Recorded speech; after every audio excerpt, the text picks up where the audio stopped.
Hello guys, it's me again, your girl Flag Authority. I hope your day was well. I had to have a fantastic week and we are at the end of this week. I'm back again on the topic that you had last time. Last time we just talked about the mental health matters and how to know if you have mental health issues. We talked some of the symptoms and we talked walking the journey about the depression part. We did the depression part and how to handle it or how to deal with someone who has it. And we briefly say that when we come back, we're going to talk about after healing, do you go back and do the things that made you to have depression? But before we do that, I mentioned last time that they have several stages of depression, and I say there are several, there are about seven, and I talk about denial, anger, having bargaining thoughts and all emotions, and having that part of acceptance. And we also talk about decisions, loss of appetite, shock, there is guilt. So about the seven stages I was talking about, there is denial. There is a part of where there is processing grief. There is the acceptance stage. There is a decision part where you have the decision making. There's where there is a loss of appetite, of gain of a lot of appetite. It depends with someone symptoms. That part of loss of appetite, you might be a person who don't eat. You find yourself to have appetite of eating, or on the other side you have someone else, they have a lot of appetite and they are eating too much. We have also the acceptance, the shock, the guilt, and there's also the numbness and the alternative models of processing grief. And we touched on part of denial. Denial is where you're not accepting what happened to you. You've not yet processed that you lost that job. You have not processed that the marriage is lost. You're not processed that relationship is over, or the loss of someone. That is that denial part. Hutaki kukubali. And also there is now the shock. The shock ni penye, yeah, you are like, what? I can't believe this has happened. You know, it's like seeing an accident happen in your presence, just mbele yako, and you're like, what just happened? You're shocked. Yeah, that accident. Now those people go into shock and they go into deep shock, where you find someone can go into a shock where they become maybe numb, one part of the body, or even they lose their voice. So also shock is part of the stages of depression and how you should handle it. You also have the grieving part. Well, this is where now you're grieving. You're grieving for this job that you lost. You are grieving for this business that went wrong. You're grieving for this marriage that went wrong. You're grieving for this relationship that went wrong. You're grieving for this family member that you just lost, or even a child of your own, or someone just close to you. There is that grieving part. This is now where you really are really crying out for just what happened. You really into deep grief. There is also the part of appetite. I've talked about loss of appetite, but sometimes not all people gain wanapatanga loss of appetite. Wengine hupata, they gain a lot of appetite. They have crazy high level of appetite. They just eat and eat and eat, and there are those who totally lose appetite, so food is not their thing anymore. And I talk about guilt. Guilt is not how you start blaming yourself. You're guilty of what happened. You're guilty of that business that went wrong. You're guilty for losing that job. You're guilty for losing that relationship. You're guilty for losing that child or that family member. You're guilty of losing that marriage. This is when now you start blaming yourself. It's because of you. This went wrong. It's because of you. I lost this job. It's because of you. I lost this child, I lost this marriage. No, you start blaming yourself. It is you. You're the one who have made this happen. And now there is also the numbness, where you are you're just numb, you're just there, unakaa tu kama mtu ako kama kamuti, you're just numb. Everything about that, anything that caused you to go into grief, when you hear about it, when someone say job yangu, and you just become numb, you're like you just go into shock, and you're numb, and you can talk, you can say anything, your whole body is numb. So there's also that part of numbness. We also talk about the acceptance. The acceptance is the last stage where you have to accept. Now you have to go to a part where you accept. And when you accept, in that you start dealing with the healing part. So healing comes when you start accepting. But when you're in stages of denial, the processing of grief, the loss of appetite, the shock, the guilt, the numbness, bado jakupare.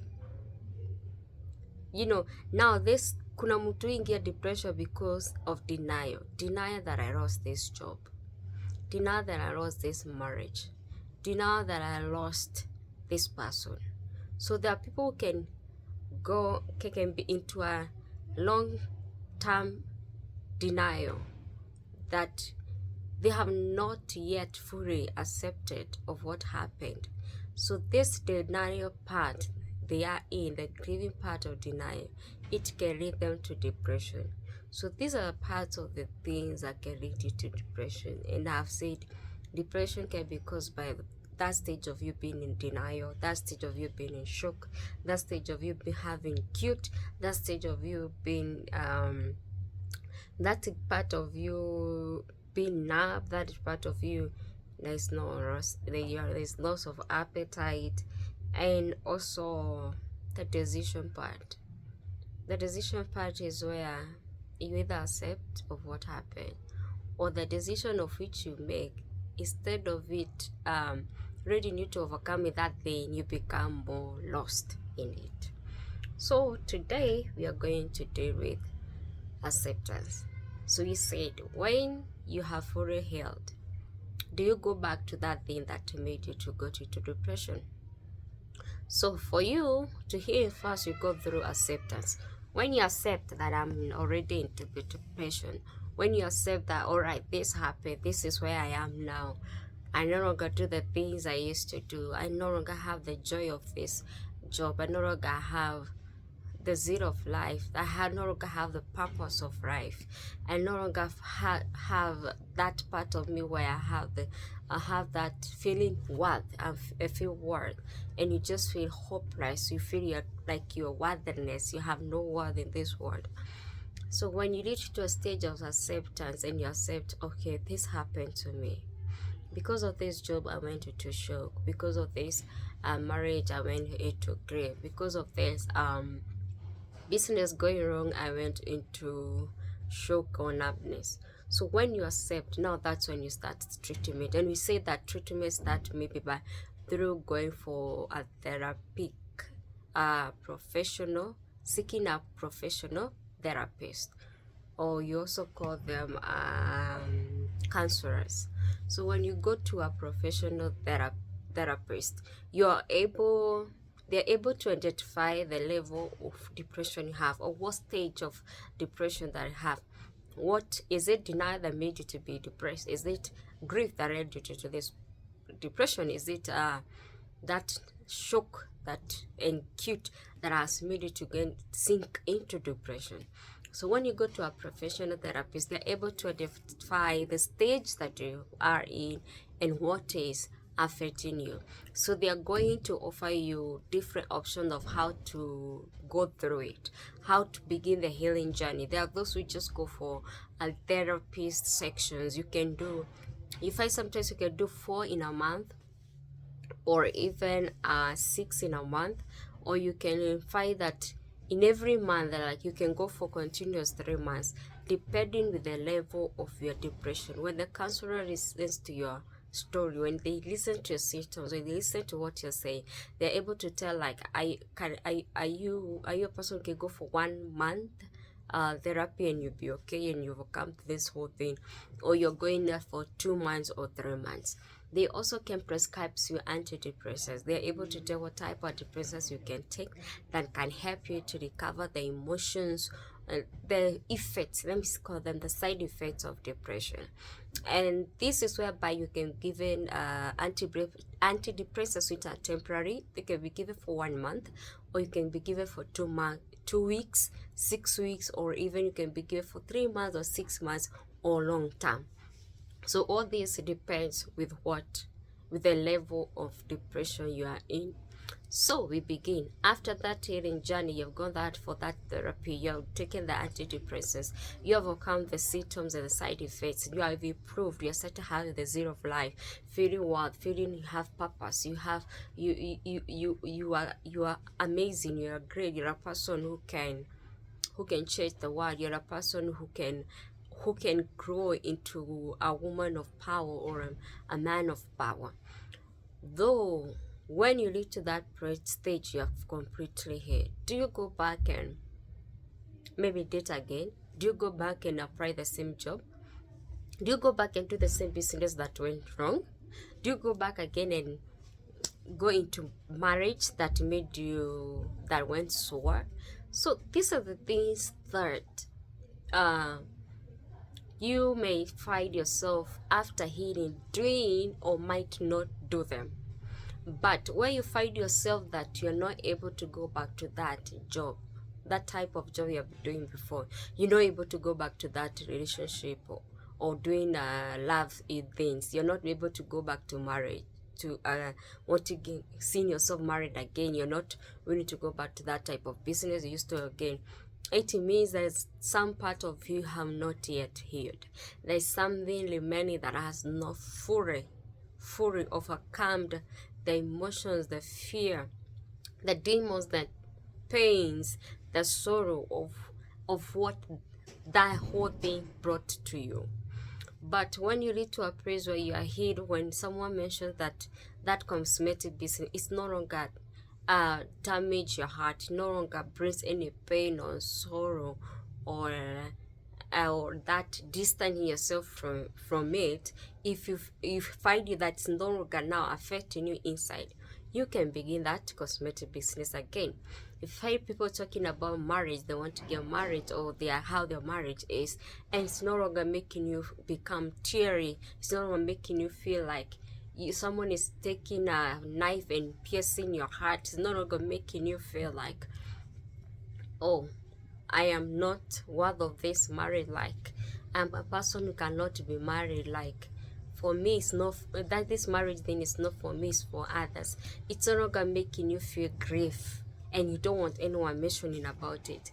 That means you're fully and completely healed. So when you hear people talking about that cosmetic business, that marriage, and you just laugh about it, and you no longer remember, it's not in your mind anymore, it's not in your heart anymore, that means you have completely healed. And now you can begin the journey of overcoming the things that made your business to go wrong, the things that made your marriage to go wrong, the things that made your relationship to go wrong, the things that made your job to go wrong. Sometimes it cannot be your fault. Sometimes it may be something that you are not able to tackle a little bit well, or we are not maybe knowledgeable enough in some areas that contributed to what happened to your marriage, what happened to your business, what happened to your job and your relationship.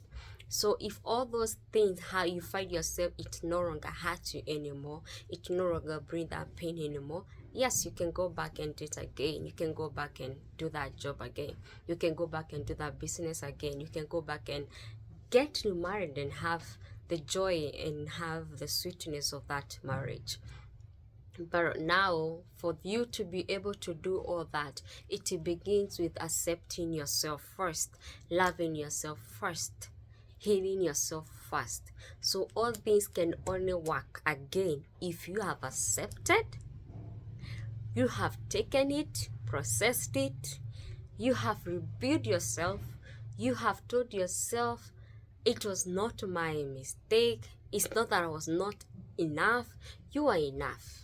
So it begins with accepting and loving yourself and working yourself. And when you accept, love yourself again, work on loving yourself again.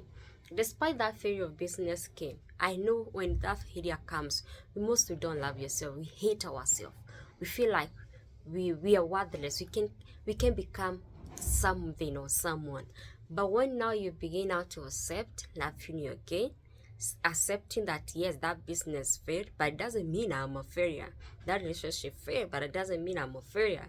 That marriage failed, but it doesn't mean I'm a failure. When you begin to accept those things and you start now make a baby step, it's like now you become like a baby who is learning again how to love themselves, how to accept themselves, how to encourage themselves, how to go teach themselves again how to live, how to work, how to begin that business, how to be in that business, and not allowing the failures of what happened or the things that happened in your business or in your career to affect your soul and your body and your emotions. Then you're ready to do that business again. You're ready to do that work again. So sometimes depression can leave someone hopeless, feeling worthless, feeling like you're nobody, you never amount to anybody. But the first step where you start now again accepting, yes, it happened, and you begin to love yourself, and you start telling yourself, I'm worth. I am a person of purpose. I am useful. I am accepted. I am wise. I'm knowledgeable. I am fearfully wonderfully made. I can do all things through Christ who strengthens me. Yes, I failed this career this year, but it doesn't mean this is the end of my career. I can begin again this career and try to learn what didn't work and what can work for me. So when you're able to reach that stage, trust me, your journey of healing has started, and actually you are in your last stage of healing and your healing is done. But when you're not able to go back to those things, it means your healing has not yet ended. And healing is not a 1 day or 2 day thing, it's a journey. And there are times even when you have healed, you have those moments where you are low again. The symptoms are back. And you're wondering, what is the purpose of life again? But it doesn't mean that you're not useful. You're useful, and you're beautiful, and you're great, and you're amazing. And these are the part of life issues that you need to learn how to live with them and deal with them.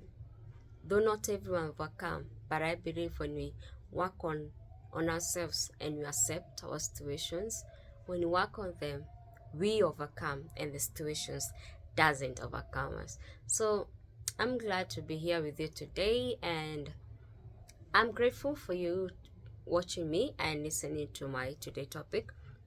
To get more, you'll be able to reach me out at my Facebook, that is at Florence Gathoni, and even at my TikTok, or even at my page, that is Gate Properties.